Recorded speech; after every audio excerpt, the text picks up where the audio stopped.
আমাদের ছোট্ট বোন রামিসা, তার হত্যার কখনো বিচার হবে না। এটা কেন জানেন? আসেন আপনাদেরকে ছোট্ট করে বলি আজকে। বাংলাদেশ সবসময় ঋণের জর্জরিত থাকে, নিজের পায়ে কখনোই দাঁড়ায়নি। যে সরকারই আসে IMF, ইন্টারন্যাশনাল মনিটারি ফান্ড অথবা বিশ্বব্যাংক থেকে লোন নেয়, বিশাল আকারের ঋণ, কত বিলিয়ন ডলার, এসব হাবিজাবি লোন নেয়।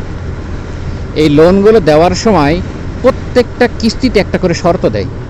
আর ছটে আরেকটা জিনিস বলি, মনে আছে আপনাদের, নিউজিল্যান্ডের ক্রাইস্ট চার্চে মসজিদে একজন আততায়ী ঢুকে প্রায় 54 জন না কতজনকে হত্যা করেছিল, একজনই গুলি করে।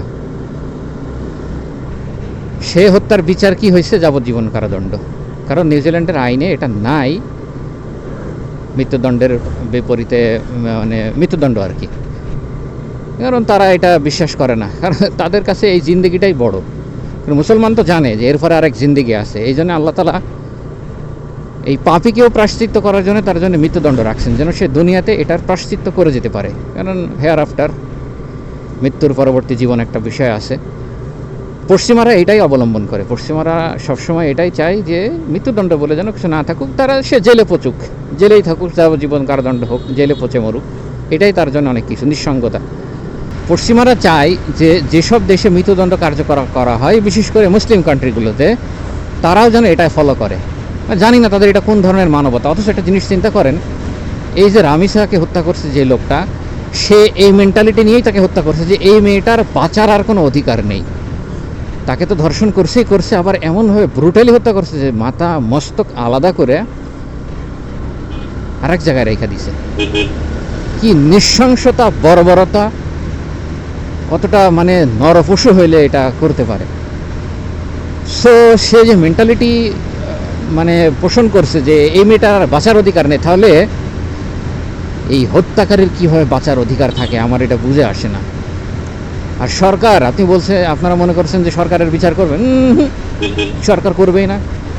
ওই অমুকে এর জন্য তার মৃত্যুদণ্ড দণ্ডিত করা হলো, রায় ঘোষণা করছে, ব্যাস এইখানে ক্লিয়ার, এরপরে আর কিচ্ছু নাই, আর করবেও না। পারবে না তো, পশ্চিমা নিষেধাজ্ঞা আছে। মৃত্যুদণ্ড কার্যকর করার সাথে সাথে IMF বলবে আমি লোন দিব না, কারণ তোমাদের মানবতা নাই।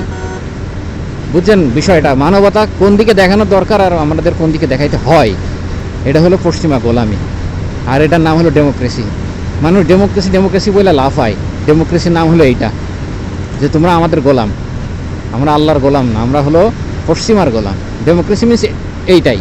আপনি যত খেয়াল করে দেখবেন, ডেমোক্রেসি মানে এইটাই। ডেমোক্রেসির ভিতরে আসে প্রচণ্ড দুর্নীতি, টাকা দিয়ে বিচারকের রায় কেনা, দ্যাট ইজ ডেমোক্রেসি। আর যখন কোনো দেশে বিচারকের রায় কিনতে পাওয়া যায়, সেই দেশে আইন শৃঙ্খলা ঠিক থাকে না, সেই দেশের আইন শৃঙ্খলা সর্বনিম্নে নেমে যায়। যেহেতু একটু হাই ফুটছে, বিরোধী দলীয় নেতা বলছে যে আমাদেরকে মাফ করে দিও বোন, আমাদের ছোট বোন, মানে এটা হয়তো একটু লাইমলাইটে আসতেও পারে। অথচ সার্জিস আলম যে পোস্ট দিয়েছিল মনে আছে, একই দিনে 3টা ধর্ষণ, একজনকে হত্যা, ছোট পিচ্চি বাচ্চা। ছোট পিচ্চিদেরকে যদি সেফ না রাখা যায়, সেই দেশ কখনো সেফ না, কোনো দিনও সেফ না। একটা ইয়ের ভিতরে এসছে এরকম স্ট্যাটিস্টিক, বা কি বলবো, এটা মানে সাইকোলজিও বলা যায়, যে যে দেশের ছোট পিচ্চি বাচ্চার মৃত্যুর হার বেশি, সেই দেশ কখনো উন্নতি হয় না, সেই দেশ কখনো এগিয়ে যায় না, সেই দেশে কখনো আইন শৃঙ্খলা ঠিক হয় না, সেই দেশের অর্থনীতিও ঠিক হয় না। আর আরেকটা জিনিস আপনাদেরকে বলি, এই যে আমি এখন যাচ্ছি না, হঠাৎ যদি আমি কখনো রাস্তাঘাটে বিপদের সম্মুখীন হই, কারো দ্বারা হই বা অ্যাক্সিডেন্ট করি বা কোনো একটা কিছু, কেউ এসে আমাকে মানে আমার কি বলবো, অস্ত্র ঠেকিয়ে সব কিছু ছিনতাই করে নেয়, এরকম যদি কোনো কিছু হয়, আপনি নিজেই চিন্তা করেন, আমি আমারটাই চিন্তা করে বলতেছি, আমি কোনো বিচার পাবো না, আমার কোনো বিচার নাই, এটার কোনো বিচার হবে না। হ্যাঁ, হয়তো সোশ্যাল মিডিয়াতে একটু তৎপর হবে, আমি যদি এই ভিডিওটা ছাড়ি সোশ্যাল মিডিয়া গরম হবে, এই শেয়ার হবে, আর বিভিন্ন মেইন স্ট্রিম মিডিয়া এটা একটু শেয়ার দিবে, ব্যাস তখন প্রশাসনের একটু টনক নড়বে, উপর মহল থেকে প্রশাসনের ওসি, থানার ওসিকে একটু বলা হবে যে কী ব্যাপার, তোমার এলাকায় এরকম হইতেছে কেন, তুমি কি আইন শৃঙ্খলা ঠিক করো না, তখন একটু নড়চড় হবে, ব্যাস 2 দিন পরে আরেক টপিক চেঞ্জ, ভাইরাল টপিক আসবে, ব্যাস এভরিথিং ক্লিয়ার। এদিকে আমি বিচারহীনতার মধ্যে দিয়ে দিন যাপন করব। এই হলো বর্তমান সমাজের পরিস্থিতি। আর এর জন্য দায়ী হচ্ছে আমাদের সরকার, আমাদের মেরুদণ্ডহীন সরকার। কারণ তাদের চিন্তা হলো আমরা ক্ষমতায় আসতে হবে, এবং ক্ষমতায় আসতে হলে 2 নম্বরই আছে যত, সেগুলো করতে হবে। যে জনগণ যদি আমাকে ভোট দেয় তাহলে আমি আসবো, না হলে আসবো না, এরকম মেন্টালিটি কারণ নাই। 2 নম্বরই করে হলেও আসতে হবে। 2 নম্বরই করে আসার পরে তো পশ্চিমারা জানে কারা 2 নম্বরই করে আসে, কারা কারা অরিজিনালি আসে। ধন্যবাদ এই গাড়িটাকে, মার্শাল্লাহ খুব সুন্দর ডান দিকে সিগন্যাল দিচ্ছে যে ডান দিক থেকে গাড়ি আসছে। এরকম মেন্টালিটিওয়ালা হইতে হয় ড্রাইভারগুলোকে, এই ধরনের মেন্টালিটিওয়ালা হইতে হয়। অনেকে সিগন্যালও দেয় না ঠিক মতো। তো পশ্চিমারা জানে কিন্তু যে কে কার চুপি করে আসছে, কাদেরকে তারা ক্ষমতায় নিয়ে আসছে, কাদেরকে আর্মির মাধ্যমে ক্ষমতায় আনা হয়েছে। এখন যারা এরকম লেজ ধরে ক্ষমতায় আসে তারা কখনো সুশাসন প্রতিষ্ঠা করতে পারে না। আর গণতন্ত্রের মাধ্যমে সুশাসন প্রতিষ্ঠা করা কোনোদিন সম্ভব নয়। আপনি যে দেখেন আফগানিস্তানের এই ধরনের ধর্ষণ এবং মৃত্যুর হার কত, খোঁজ নেন। ইয়েমেনে খোঁজ নেন। প্রকাশ্যে যখন এই তো কিছুদিন আগে প্রকাশ্যে এরকম এক শিশুকে ধর্ষণ সহ ওই পরিবারের সকলকে হত্যা